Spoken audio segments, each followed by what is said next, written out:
English belongs to the Indo-European family of languages and is therefore rightly related to the most other languages spoken in Europe and Western Asia from Iceland to India. The parent language and tongue called Proto-Indo-European was spoken about 5,000 years ago by nomads believed to have roamed the southeast European points and plains. Germanic, one of the language group descends from the ancestral speech, is usually divided by scholars into three regional groups.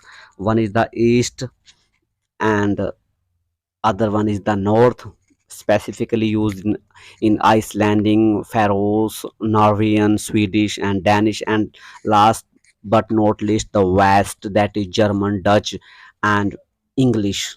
Though closely related to English, German remains are most conservative than English in its retention of a fairly elaborate system of inflections.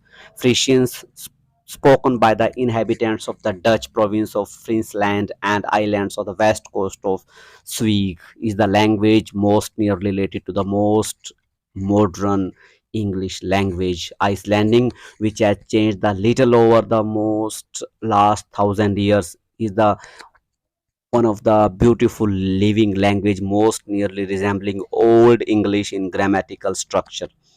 Now, when we talk about the structure of the English language, modern English is analytic, that is relatively uninflected, whereas Proto-Indo-European, the ancestral tongue of most of the modern European languages, that is German, Russian, Greek, was synthetic or inflected. During the course of the thousands of years, English words have been slowly simplified from the inflected variables found in Sanskrit, Greek, Latin, Russian, and German towards invariable forms as in Chinese and Vietnamese.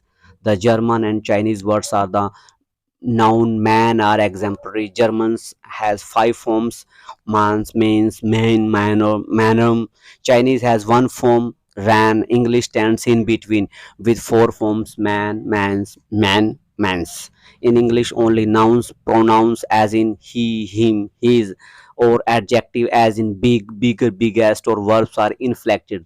English is the only European language to employ uninflected adjective, that is the tall man, the tall women, compared to Spanish Alhambra alto and la muy alta. As for verbs, if the modern English word ride is compared with the corresponding words in Old English and modern German, it will be found that English now has only five forms: ride, rides, rode, riding, ridden, whereas Old English ridden had 13 and modern German written has 16. So, in fact, English is one of the wonderful languages that is outspokenly in the words.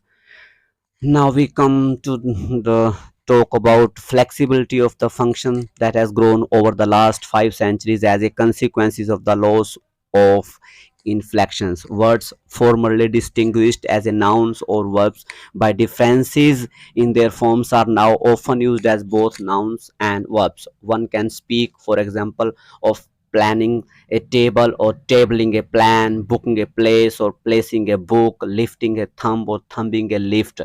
In others Indo-European languages, apart from rare exceptions in Scandinavian languages, nouns and verbs are never identical because of the necessity of noun and verb endings. In English, forms from traditional pronouns, adjective, and verbs can also function as noun, adjectives and adverbs as verbs, and nouns, pronouns, and adverbs as adjectives.